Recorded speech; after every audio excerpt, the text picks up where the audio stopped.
الحمدللہ رب العالمین والصلاة والسلام علی سیدنا محمد سید الاولین والآخرین وعلی آلہ واصحابہ اجمعین، اما بعد۔ محترم ناظرین اور قارئین،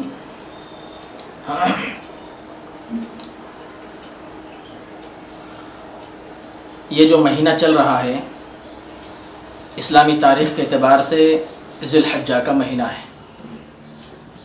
بہت اہمیت کا حامل ہے۔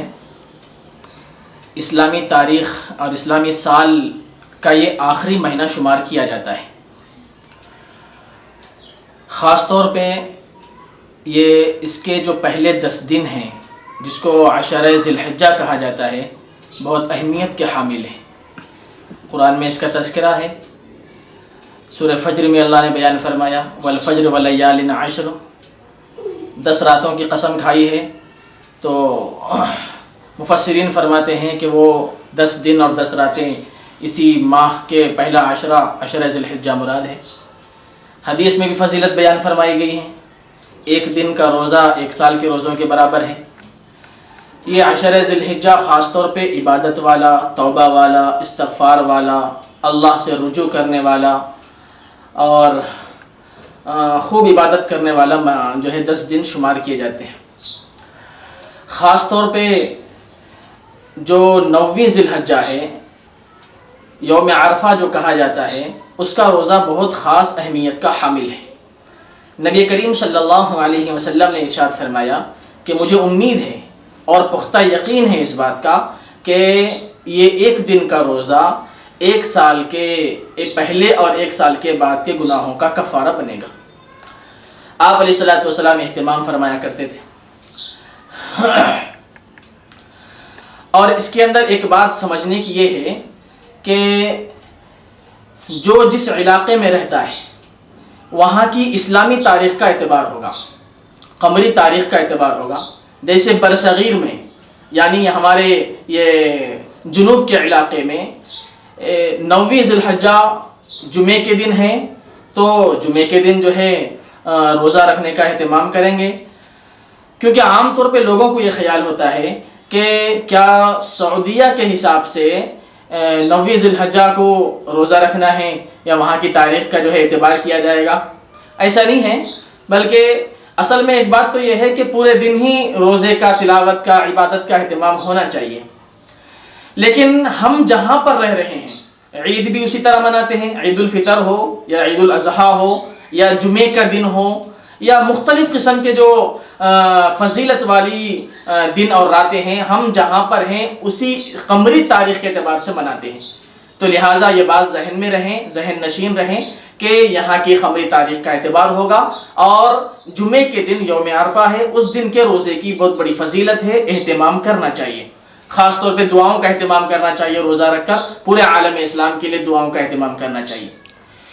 اس کے بعد جو تکبیر تشریق کا مسئلہ ہے، تکبیر تشریق کہتے ہیں اللہ اکبر لا الہ الا اللہ واللہ اکبر وللہ الحمد، یہ الفاظ کا نام تکبیر تشریق ہے، جو 9ویں ذی الحجہ کی فجر سے لے کر 5 دن تک چلتی ہے، یعنی 9 ذی الحجہ، 10 ذی الحجہ، 11 ذی الحجہ، 12 ذی الحجہ، 13ویں ذی الحجہ کی عصر تک جو ہے اس کا اہتمام کرنا چاہیے۔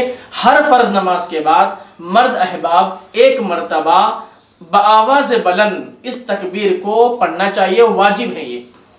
ان 5 دنوں کو ایام تشریق کہتے ہیں، ایام تشریق کہتے ہیں۔ اور علماء نے فرمایا ہے کہ یہ تو خاص اوقات میں پڑھنا ہے، واجب ہے، لیکن ان 10 دنوں کے اندر تو چلتے پھرتے اڑتے بیٹھتے بازار میں ہم جو ہے گھر میں ہوں یا باہر ہوں، خاص طور پہ اس تکبیر کا اہتمام کرتے رہنا چاہیے۔ خوب اس کی برکت ہے اور خوب اس کے ذریعے سے اللہ کی رحمت کو بٹورنا چاہیے، اور ان حالات کے اندر تو بہت خاص اہتمام کرنا چاہیے۔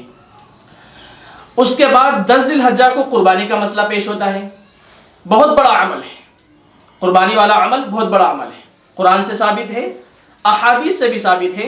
نبی پاک صلی اللہ علیہ وسلم مکے سے ہجرت کر کے مدینہ طیبہ تشریف لے گئے ہیں، تو آپ علیہ الصلوۃ والسلام برابر 10 سال جو ہے قربانی والا عمل کرتے رہے ہیں، کبھی بھی اس کو چھوڑا نہیں ہے۔ اس کا اہتمام کرنا چاہیے۔ حدیث پاک میں ہے قربانی کے دنوں میں قربانی والا عمل اللہ کو بہت زیادہ محبوب پسند ہے. قربانی کا خون زمین پر گرنے سے پہلے اللہ کے یہاں قبول ہو جاتا ہے اور قبولیت سے اللہ تعالیٰ اس کو نواز دیتے ہیں، عطا کرتے ہیں. قرآن میں اس کا تذکرہ فرمایا گیا ہے.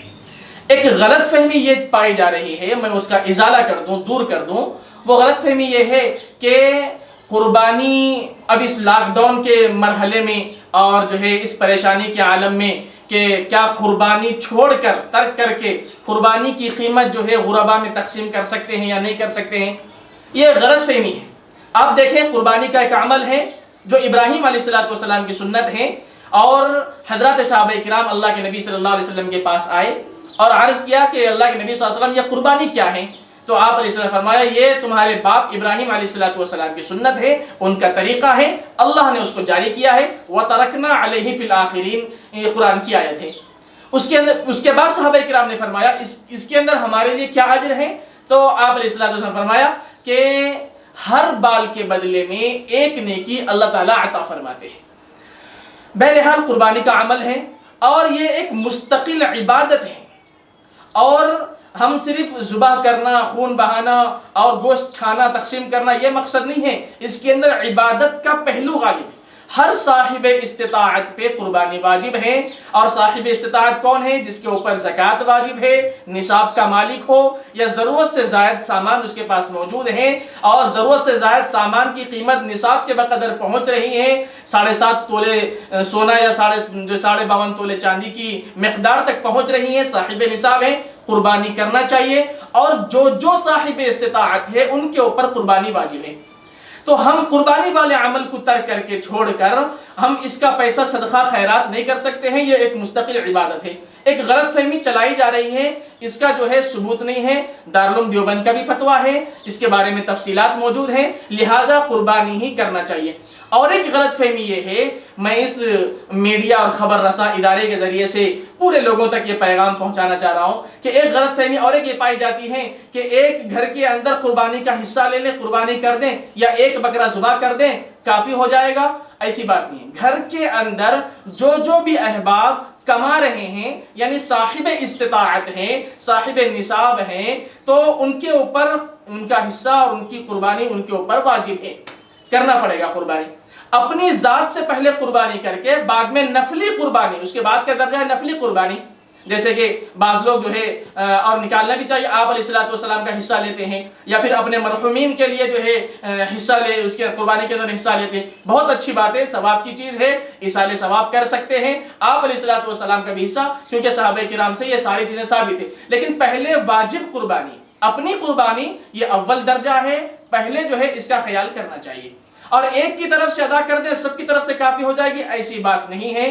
آپ علیہ السلام جو ہے امت کو ثواب میں شریک فرمایا ہے، لیکن جو ہے جس کے اوپر قربانی واجب ہے وہ قربانی ادا کریں. ہر مسلمان عاقل بالغ صاحب نصاب صاحب استطاعت پر قربانی واجب ہوتی ہے. اس بات کا خیال جو ہے رکھنا چاہیے. قربانی کے 3 دن ہوتے ہیں، ایک 10 ذی الحجہ ہے، 11 ذی الحجہ ہے اور 12 ذی الحجہ ہے. دن کے اندر قربانی کرنا چاہیے، اور جو ہے راتوں کے اندر قربانی کرنے سے منع کیا گیا ہے، مکروہ ہے. 3 دن قربانی کے ہیں، اس کا اہتمام کرنا چاہیے. پہلے دن قربانی کرنا افضل عمل ہے، اس کے اندر پہل کرنا چاہیے. جیسے ہی شہر میں نماز عید ہو چکی ہے کہیں پر، تو اس کے بعد قربانی والا عمل ہوتا ہے، قربانی والا عمل کرنا چاہیے. یہ اہم باتیں ہیں، اس کا خیال کرنا چاہیے. نماز عید کے متعلق جو ہے اب یہ لاک ڈاؤن کے مرحلے میں مساجد کے اندر نمازیں اگر ہو رہی ہیں تو اچھی بات ہے، نمازیں ادا کرنا چاہیے. میں سمجھتا ہوں کہ محکمہ بلدیہ اور محکمہ صحت کی جانب سے عیدگاہ کے اندر اجازت نہ ملیں، بس تھوڑے سے افراد ادا کر لیں گے، لیکن جو ہے مساجد کے اندر نماز ہوگی تو پورے احتیاطی تدابیر اختیار کرتے ہوئے، ماسک کا استعمال کرتے ہوئے، اور جو ہے سوشل ڈسٹینسنگ سماجی فاصلہ برقرار رکھتے ہوئے جو ہے نماز عید ادا کریں، اور جو ہے فوراً اپنے گھروں کو لوٹ جانا چاہیے، تاکہ اجتماع سے بھیڑ بھاڑ سے جو ہے احتیاط کرنا چاہیے. اور اس کے بعد مصافحہ کرنا، معانقہ کرنا یہ کوئی مسنون عمل نہیں ہے، اور یہ مرحلہ، یہ وبا کا مسئلہ خطرناک مسئلہ ہے اور شدت سے اس کا قہر پھیل رہا ہے. تو لہٰذا میں گزارش کرتا ہوں کہ نماز ادا کر کے مصافحہ کرے بغیر اور گلے ملے بغیر اپنے اپنے گھر جو ہے لوٹ جانا چاہیے. اور خاص طور پہ آخر میں گزارش یہ ہے کہ تمام جو احباب بیمار ہیں اور پریشان حال ہیں، خاص طور پہ اس وبا کی بیماری میں پریشان حال ہیں، ان کے لیے دعاؤں کا اہتمام کرنا چاہیے، پورے عالم اسلام کے لیے دعاؤں کا اہتمام کرنا چاہیے جو اللہ تعالیٰ، اور خاص طور پہ یہ دن تو دعا والے ہیں، توبہ والے ہیں، استغفار والے ہیں، عبادت والے ہیں، تلاوت والے ہیں۔ خوب اللہ سے جو ہے رجوع اللہ کر کے اگر مانگتے رہیں گے کہ جو ہے اللہ کی ذات سے امید ہے کہ اللہ تعالیٰ اس وبا کو ختم فرمائیں گے، اس فتنے فساد آفات سے اللہ ہم سب کی حفاظت فرمائیں گے، اور اللہ تعالیٰ جو ہے سننے والے ہیں، غفور الرحیم ہیں، اور جو ہے علیم بذات الصدور ہے۔ لہذا ہر مسلمان کو اپنی طلب اور اپنی طلب سامنے رکھتے ہوئے اس بات کی فکر کرنا چاہیے۔ اللہ تعالیٰ سے دعا ہے اللہ تعالیٰ ہم سب کو توفیق عمل نصیب فرمائے، اس وبا سے اور بلا سے ہماری اور امت مسلمہ کی بلکہ پورے انسانیت کی اللہ تعالیٰ حفاظت فرمائے۔ وآخر دعوانا الحمد